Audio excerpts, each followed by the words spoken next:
হলো আইন জিনিসটাই বাকি।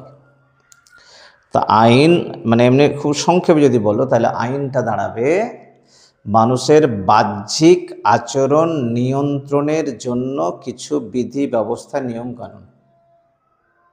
এবার কথা হলো বাহ্যিক আচার আচরণ।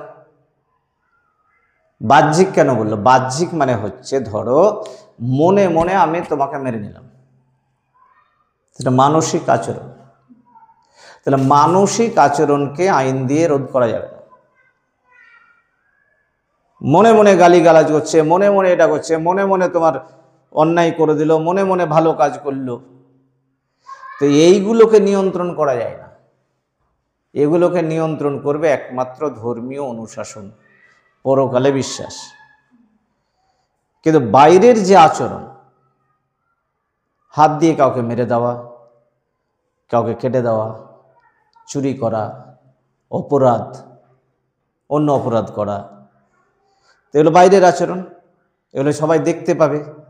তাহলে এই আচরণগুলো যেন সঠিক হয়, এটা তো অপরাধ।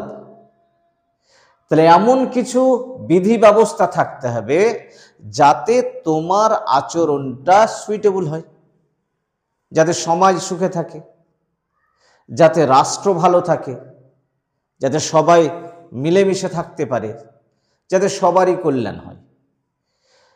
কিছু নীতি নিয়মের মধ্য দিয়ে তোমার আচরণকে নিয়ন্ত্রিত পথে পরিচালিত করতে